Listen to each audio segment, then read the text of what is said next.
Day 7. About to enter the Twilight Zone. I'm following Andrea's family down to the seamounts where I hope to observe them hunting. Karina has been testing her samples and is worried about a harmful algal bloom being somewhere nearby, so I have to keep an eye out for that. Check. I'm also keeping an eye out for more turtles. I know they're out there, ready to dive.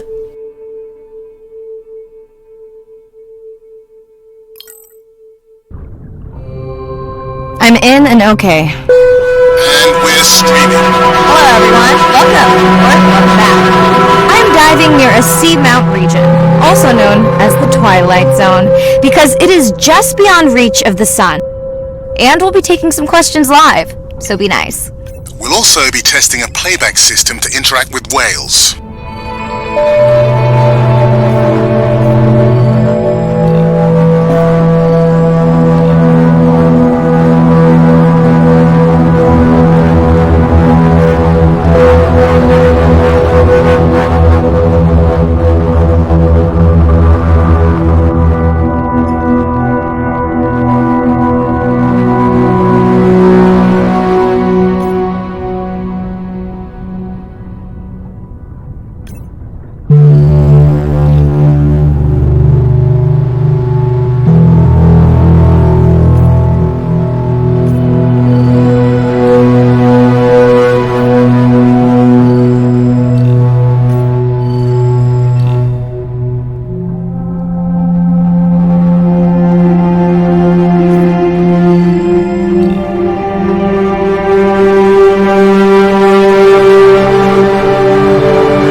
Want to hear something cool? So do I. I'm hoping that can send a little message to our humpback friends. That's right, Andre is going to serenade some humpbacks.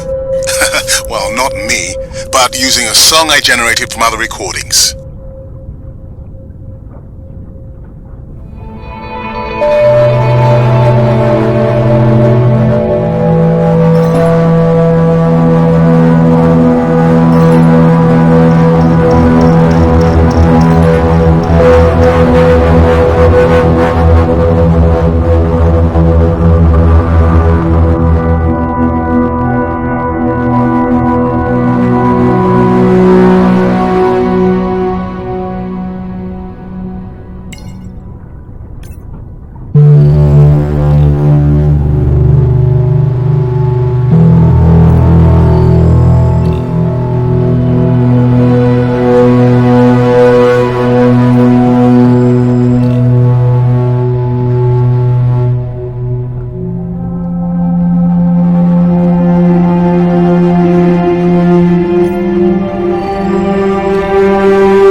turtle, Andre. And feasting on some moon jellies. That is odd. It's not the same one we saw before. It looks bigger, but let me zoom scan it to be sure.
Run the sample in the lab, but I am sure this is a different one. Do they typically travel together? Wouldn't it be surprising to find two this far off course? Yes, it would be. And yet, here they are. Welcome back, turtles. Enjoy your beautiful moon jellies.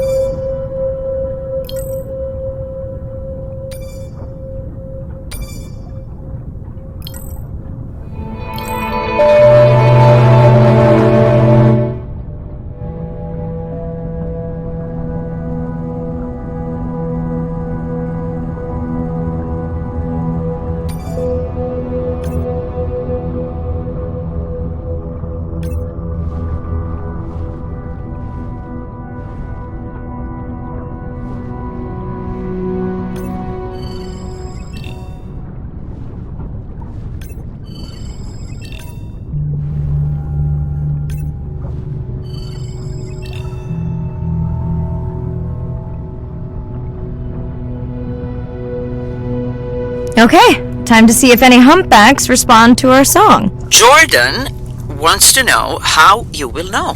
Great question. If we have recorded him before, we'll see if the influence of our song affected his. Scientists believe whales from one region can influence the song of whales from another when they mix.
Hey Andre, we've recorded a song from this one before, right? We have.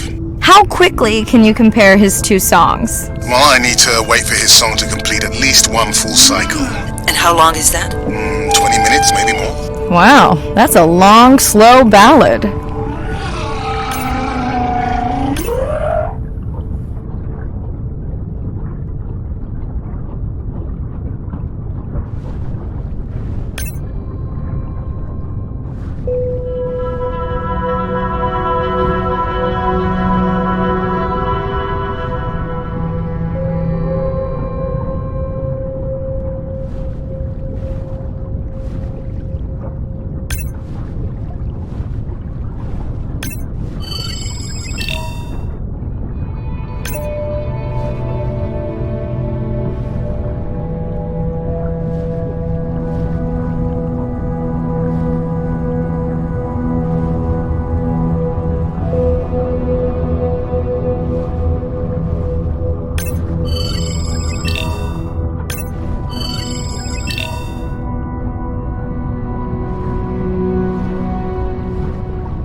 Dana squid. It looks like they're hunting...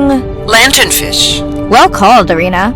We'll make you a sea witch yet. I'm sorry, a what? Let's scan a few to pick up their hunting behavior. Here goes.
Scott from Denver wants to know if they eat each other. Some do. I think this one was upset he missed out on his prey.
I've been waiting for this.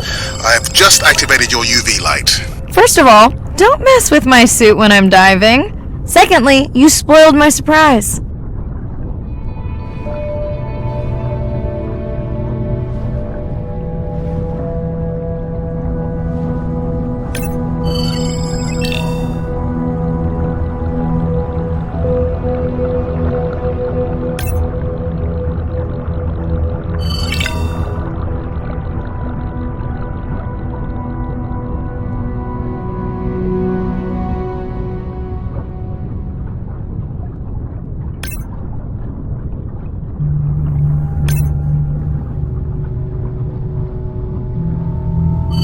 Swell sharks have developed biofluorescence to communicate with each other. Their eyes have special adaptations for the UV light. Now you can see what a swell shark sees. That's what I'm talking about.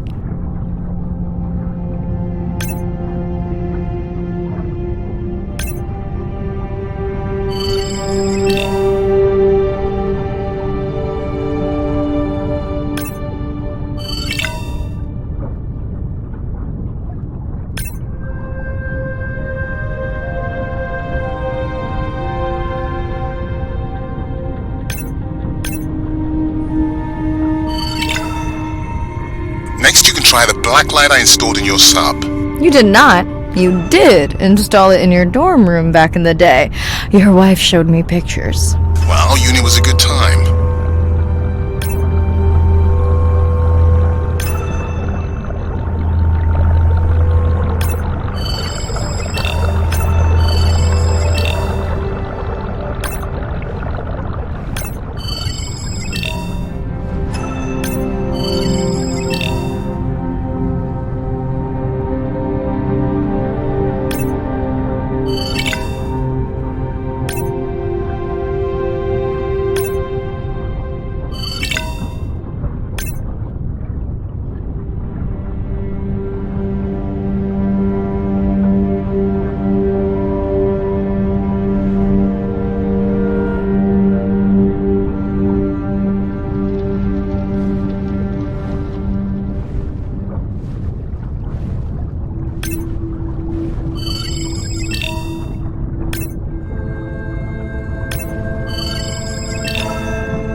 What am I looking for here? Oh, one of our sperm whale tags must have fallen off. Andre, you really need better glue for these. I don't use glue.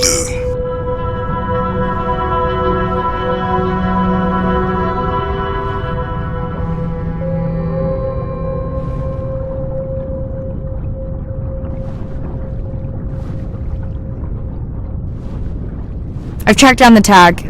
It's in a cave. I wonder how it got in here.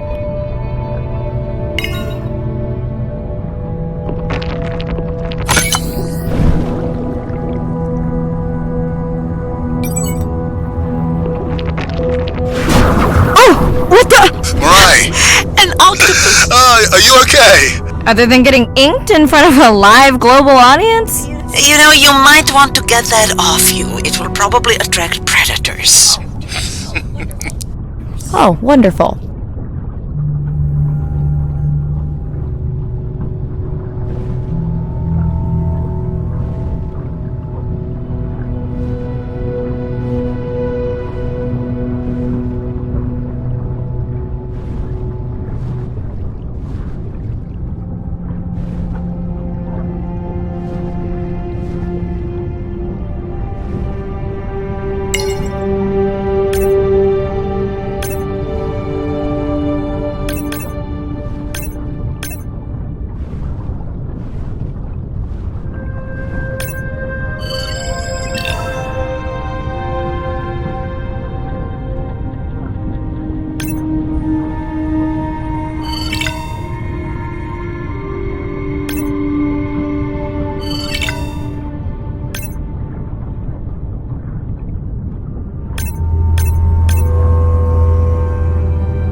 last buoy of the dive. How are you feeling?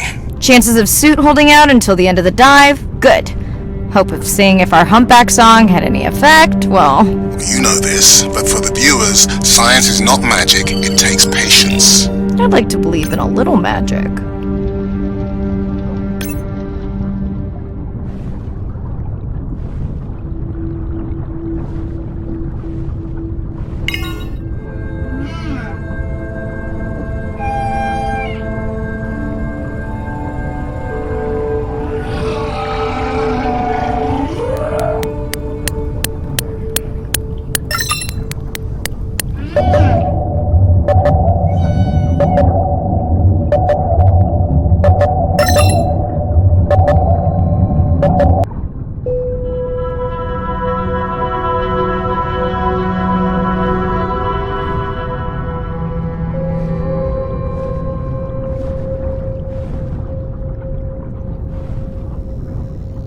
Sperm whale. I think it's... Yes, it's hunting!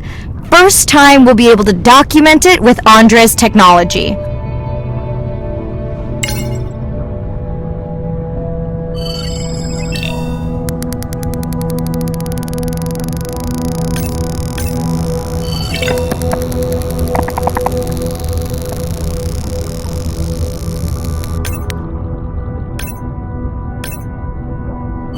Come on, come on.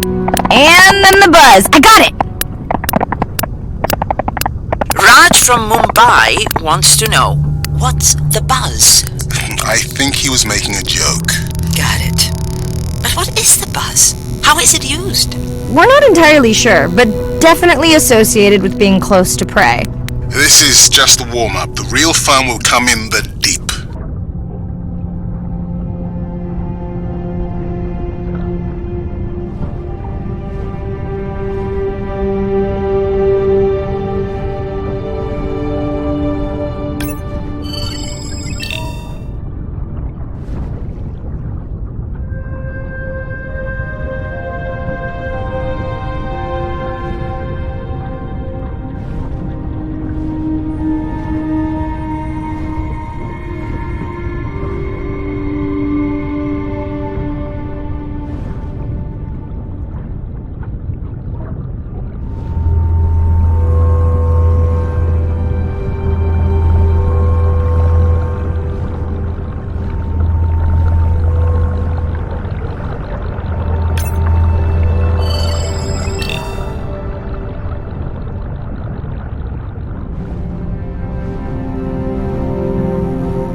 Andre! Well, there's no way these little ones are thousands of miles off course. Right, Andre? Give him a minute. Right. Let's scan a few of these to get their gender. There's a tiny tag here. Andre?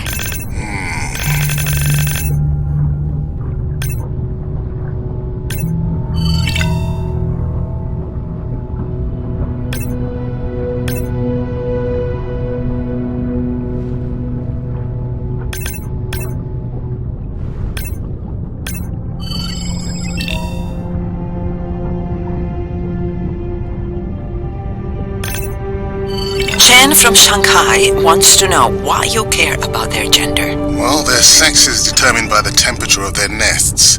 Warming beaches wiped out the turtles in this region. Believe in a little magic now, Andre? I may just start, but let me check on that tag first.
Oh, wow.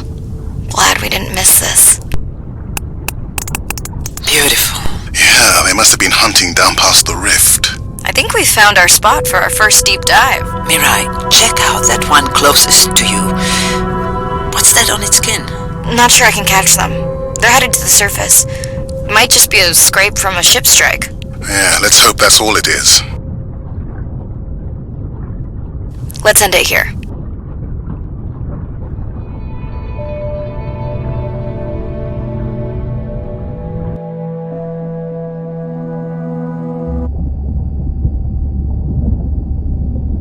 I know it seems like Andre worries about everything. But I really understand where that comes from. Everyone's seen the pictures, but I can tell you it was really tough to be doing hands-on work when we were losing entire species. For me, it was the whales. But for Andre, it was the turtles. I stayed to help him. Several of the other scientists did as well. By then, only Andre's protected nests were the ones producing turtles in the region. We all figured that the population was going to collapse, and eventually it did.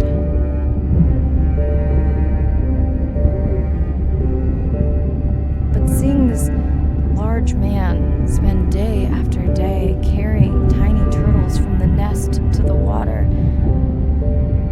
it inspired us to stay.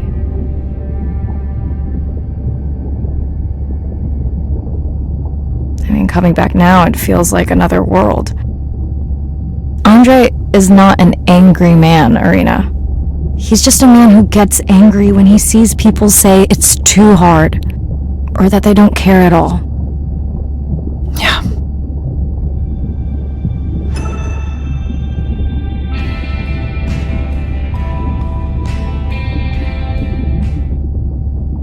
Hi, Mirai.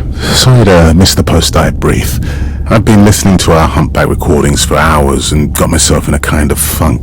Actually, I started listening to the humpbacks and then switched to Miles Davis. Anyway, I don't see any clear sign that our playback influenced any of the other whales yet, but I just know we're on the right track. I'm sorry to be in such a mood. Don't know what to make of those turtles or what's going on with our sperm whale family. Right. Catch you in a bit.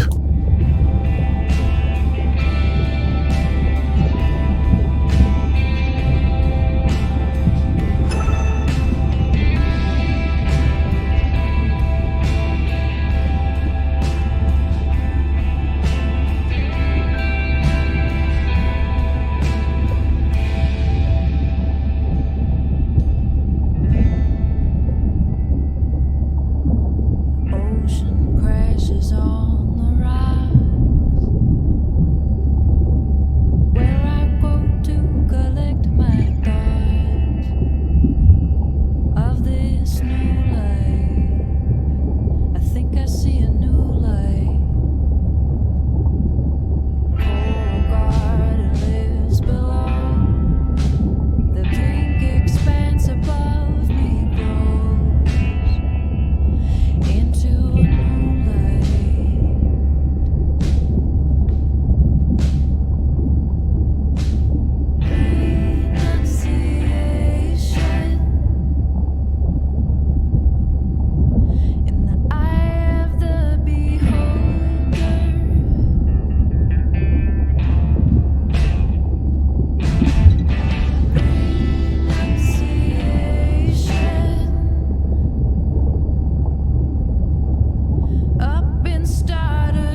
jellyfish have mechanisms of self-repair. They're constantly getting bitten by turtles and chunks getting taken away. 50% of the jellyfish population are wounded.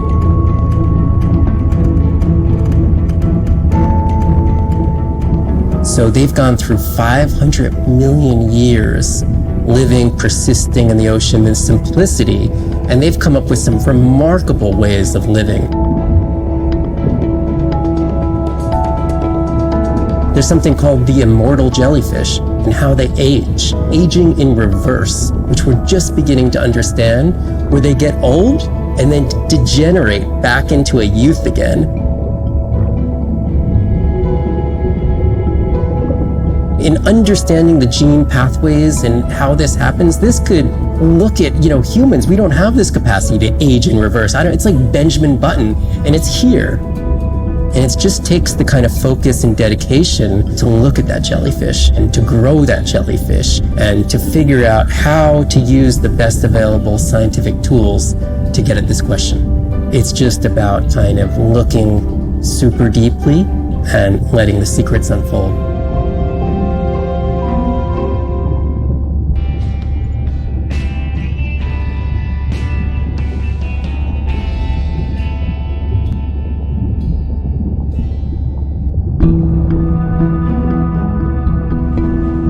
The energy from our star flies through the universe, through our atmosphere, and hits us at the ground. But now, when we go underwater, the ocean properties of water are like pure blue filter. So it's going to filter out all these other wavelengths except blue. As you go down further, it's primarily blue, blue, blue till 700 meters. And at that level, there's still faint photons of sunlight in the blue range. And we call this the twilight zone. And there, animals are still perceiving a tiny little bit of our sun's energy. Below this, it's got 24/7 darkness. It turns out that there's a ton of color vision down in the deep. So it's like they're making enough light down there to be able to be satisfying all the eyes of the deep sea creatures. So it's not this totally dark world down there. It's still light. It's just the animals are making the light rather than the sun. We've designed all this technology to kind of satisfy our visual hardware. As I started looking at other animals, they have totally different hardware. And I've been looking at everything through these silly little primate eyes. We have to overcome our humanness to jump behind the world of a shark or another creature and see the world from their perspective. We found a biofluorescent shark, and it only sees right at the blue-green interface. So it's really just tuned to a very similar spectrum to the environment it lives in. This fluorescence was creating greater contrast for the shark. It's like this endless well of information. We're at the very tip of the iceberg.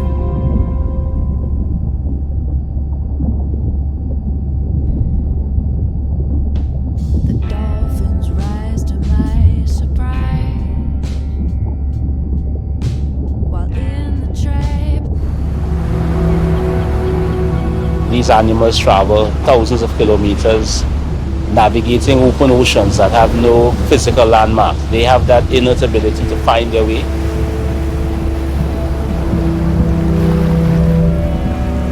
They're only sharing our beach for a short point in time, but they need protection because man has brought an ancient species to near extinction. I got involved at a time when hostilities were very real. People came with guns and machetes to poach a turtle. We would protect these animals at all costs. Because on the high tides, when the tide comes up, this area here will be flooded, right? So when the sea turtle lays her egg, the nest requires a constant temperature. And if we recognize that this nest is in a real bad spot, we choose a spot further inland on the beach that's stable, and then we would evaluate if the eggs were able to hatch because of us moving them. And in both cases, we're always right. So as the villagers began to benefit from the tourism that turtle conservation was creating, they saw that the turtle was worth more to them alive than dead. The children really love sea turtles. We educate them, but we involve them. And by so doing, we get them to a level of interest where they want to become actively involved. When we first started this conservation work, we would encounter at the height of the nesting season 30, 40 turtles. Now we encounter over 500. That's significant. Some people argue, well, that's nature. Leave them. Why protect them? Remember, humans have to intervene sometimes to help nature keep existing.